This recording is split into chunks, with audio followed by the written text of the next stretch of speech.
Hey, Erishy Talk TV. So, mag-Talk TV muna tayo. I'm Erishy Talk TV channel and I'm back. So, meron po tayong pag-uusapan ngayon about sa nangyayari ngayon sa panahon. Napansin niyo ba na parang kakaiba ang mga nangyayari sa ating kapiligiran, sa ating panahon, sa weather natin? Minsan umuulan, minsan bumabagyo, minsan mainit, minsan naman palagi na lang umuulan at bumabaha. So nandyan yung mga flood control, mga flood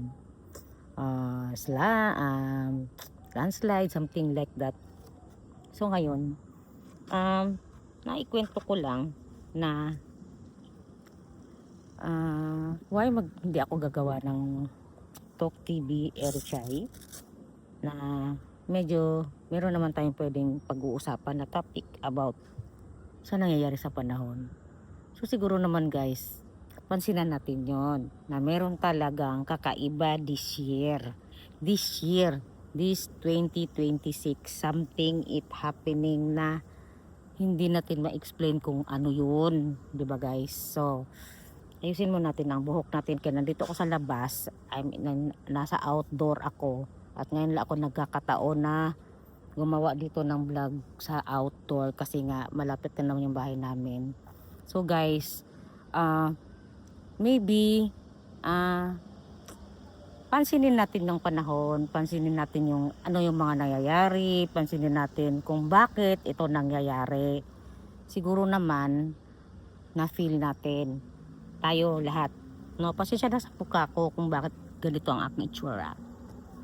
Nandito ako ngayon sa outdoor kasi nga gusto kong magsalita muna sa Erishy Talk TV ko dahil hindi pa ako nakagawa ng vlog ever ilang month na ba, parang something ganon. So dito lang ako sa may park sandali at para medyo fresh naman ang aking dating, hindi naman yung parang nandun lang ako sa loob sa bahay. Tapos sa totoo lang guys, wala akong time talaga guys mag-vlog kasi nga iniisip ko ano ang aking i-content, ano ang aking gagawing story or something ganon. Tapos ngayon guys, sa panahon ngayon, kahit nagtatrabaho ka na nagtatrabaho, kung hindi naman hindi ka naman nakakaipon, dahil sa totoo lang kahit pagtrabaho tayo na magtrabaho guys, hindi talaga tayo yayaman.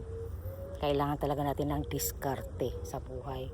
So 2026 is ang daming nangyayari about sa pamilya ko.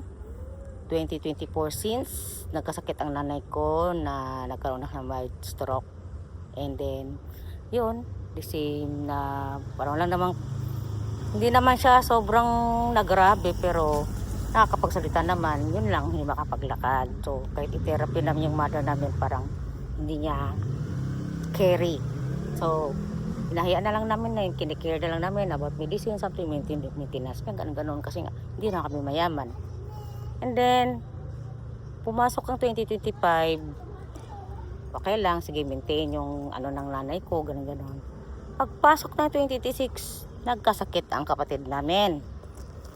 Nagkaroon siya ng colon cancer kasi nga uso ngayon ang hindi naman sa uso, talagang dinatdan talaga siya ng sakit, colon cancer stage 3. So nagkikemo yung kapatid ko, and guys, masasabi ko sa'yo, kahit papano ang Davao City, ang aming mayor, ang gobyerno ng, sabihin na natin gobyerno ng Davao City is nice, and kahit walang budget, kahit hindi binigyan ng budget ng gobyerno ni BBM, ni Bangag, kahit papano malaking tulong yung nakalibre ang kapatid ko ng chemo. Kahit na sabihin na natin pumipila siya, ganon, nagsasakripisyo siya, kahit siya na mismo sa sarili niya, nilalakad niya, inaasikaso niya, kasi nga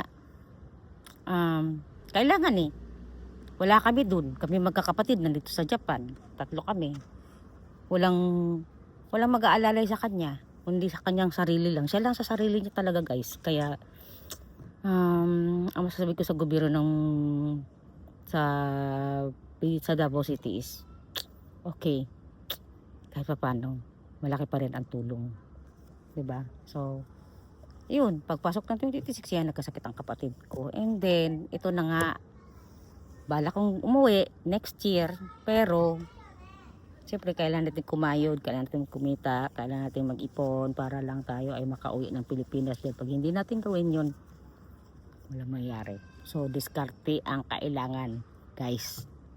So see you in the next vlog. Kaya meron pa tayo pagkikwentuhan sa Elisay Talk TV. Bye!